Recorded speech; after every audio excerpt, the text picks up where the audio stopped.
دنیا کی پہلی کشتی کتنے عرصے میں تیار ہوئی؟ شاید اب کہیں کہ 1 سال پھر 2 سال، لیکن یقین مانیں یہ کشتی کم و بیش 100 سال میں تیار ہوئی۔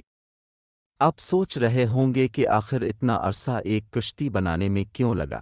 اس کا جواب آپ کو تب ملے گا جب ہم آپ کو اس کشتی کی خوبیاں بتائیں گے۔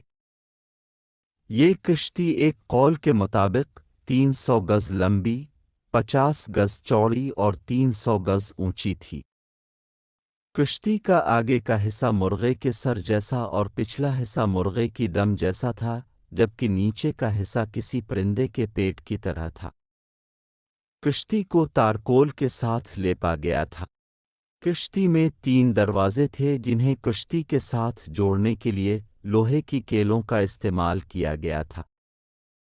کشتی میں 3 منزلیں بنائی گئی تھیں۔ سب سے نیچے والی منزل درندوں، پرندوں اور زمینی کیڑوں کے لیے تھی۔ درمیانی منزل چوپائے وغیرہ اور دیگر جانوروں کے لیے تھی، جبکہ سب سے اوپر والی انسانوں کے لیے تھی۔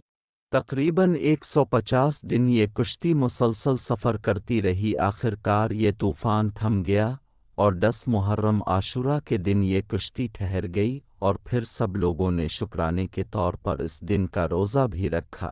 یوں دنیا کی پہلی کشتی کا سفر اپنے اختتام کو پہنچا۔